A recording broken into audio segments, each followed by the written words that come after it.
Welcome back to my channel. When you think of medieval life, what comes to mind? Knights battling in armor, kings ruling over vast lands, and peasants working the fields. In fact, the greatest risk to their lives was often at home, specifically at feasts. For medieval nobles, attending a banquet could be a fate worse than facing an enemy in combat. That's because these gatherings weren't just about sharing food and drink. They were crucial elements of forging alliances and maintaining power. Arsenic, a tasteless and odorless substance, was a popular choice. This prolonged suffering ensured that the victim's demise became a spectacle, witnessed by numerous guests at the banquet. The very celebration that had commenced with merriment and camaraderie turned into a horrifying display of human frailty and mortality. The Scottish nobility gathered for what was supposed to be a celebratory feast, a coming-out party for young Lady Janet Stuart, who was to be married to the heir of England. Music fills the air, laughter echoes through the hall, and the newlyweds stand hand in hand before their assembled court. But suddenly, the merriment turns to screams and the clash of steel. The celebration becomes a scene of carnage,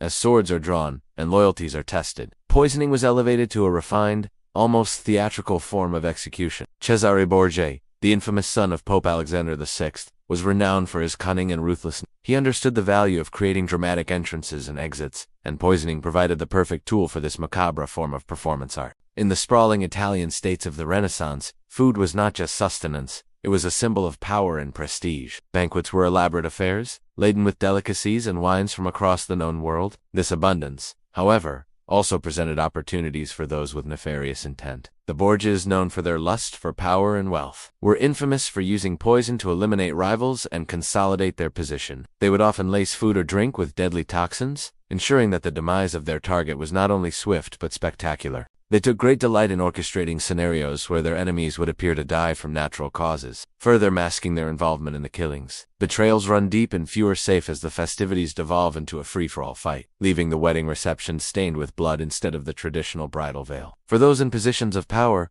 every banquet was a potential trap, every guest a possible assassin, from the silent threat of a poisoned goblet to the shocking violence of a surprise attack. Medieval nobles lived in a world where trust was a luxury they could unafford and where the line between life and death could be as thin as a wafer. In the end, medieval Europe's obsession with food safety and elaborate customs around eating left a significant mark on our modern world. Even today, the echoes of medieval paranoia and precaution can be seen in the tiny details of our daily lives. The idea of sampling food before serving, once reserved for kings and queens, has become commonplace for all of us. And the strict hygiene standards we follow in kitchens are a far cry from the haphazard practices of medieval times. The medieval era serves as a chilling reminder that even the simplest of human interactions, sharing a meal, can turn deadly when ambition and deceit take center stage. The union was meant to strengthen ties between the two nations. However, behind the veneer of cordiality and celebration, a dark plot was unfolding. During the medieval period, the sanctity of a wedding celebration was surprisingly tenuous. Ambushes and betrayals weren't unheard of, and the vows of matrimony often took place against a backdrop of political intrigue and simmering rivalries. One of the most notorious examples of a wedding day massacre occurred during the War of the Roses in England. In 1460, Richard Neville, the 16th Earl of Salisbury, planned his son's marriage to the daughter of Richard, Duke of York.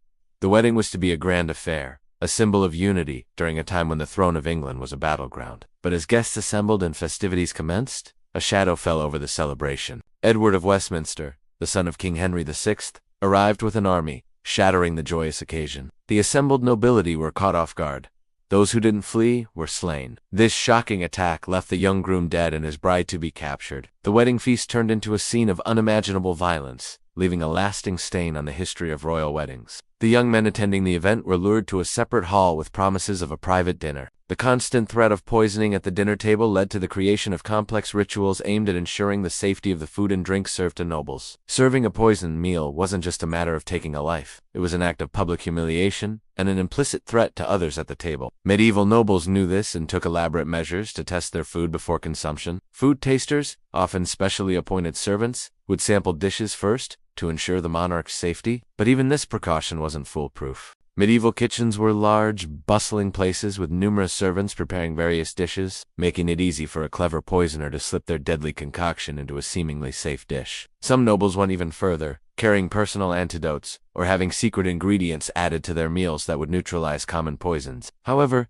despite these precautions, foodborne deaths continued to occur, proving that the cat-and-mouse game between poisoners and those trying to stay safe never truly ended. What they found was a horrific scene. Their places at the table were set with a white cloth and a black napkin, symbolizing death. Instead of food, There were 4 black cushions on the bench beside them, each marked with a red cross. Each cushion represented a coffin. As if enacting a macabre game of musical chairs, the lords realized they were trapped and only one cushion would remain dry. They were then massacred with axes, leaving only one survivor who was spared to deliver the grim message to the rest of the feast. The bride to be, her father and mother were also executed. This dark event, known as the Black Dinner, remains a chilling reminder of how medieval politics could turn a festive occasion into a night of terror and death. Such a public spectacle not only instilled fear in the hearts of the nobility, but also served as a warning to any potential rivals or enemies. The message was clear: no matter how powerful or influential you are, your life is fragile and can be extinguished as quickly as a candle in the wind. A skilled poisoner could easily mix it with wine or other beverages,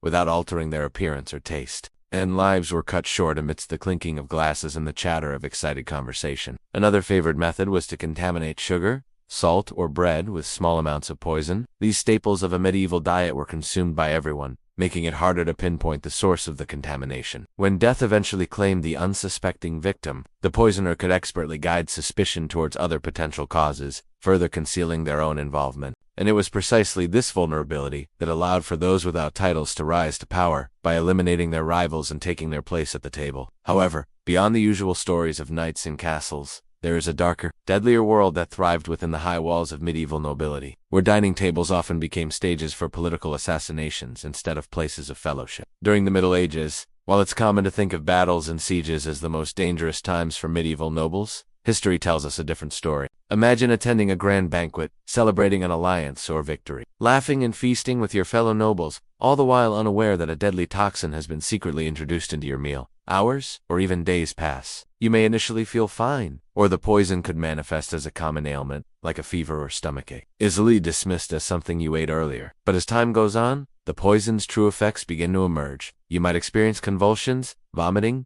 and eventually death. This practice wasn't a new one. As far back as ancient Greece, historians have recorded cases of prominent figures being poisoned at feasts. But during the Middle Ages, this custom took on a terrifying twist. Assassins became masters of blending into the crowd, striking their targets in the most unexpected moments and ensuring that their demise was both excruciating and public. And the methods they employed were nothing short of diabolical. One of the most effective and sinister strategies employed by medieval assassins was the use of slow-acting poisons that did unreveal their effects immediately. Medieval poisoners were well versed in selecting toxins that would mask their presence among the rich flavors of a noble's feast. It wasn't just the secrecy of these toxins that made them so effective. It was also the agonizingly slow manner in which they induced death. Now let us take a look at some infamous instances where these underhanded tactics were put into action. The Black Dinner. Few events encapsulate the brutality and paranoia of medieval politics like the Black Dinner held in Edinburgh in 1440.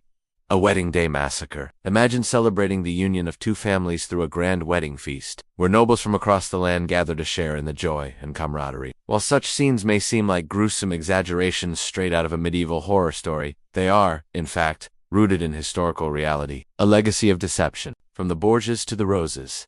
The art of poisoning reached its most sophisticated level during the Renaissance, with families like the Borgias taking it to new heights. In conclusion, during the medieval period, the traditional safety and warmth associated with a communal meal were replaced by suspicion, fear, and the constant threat of sudden death.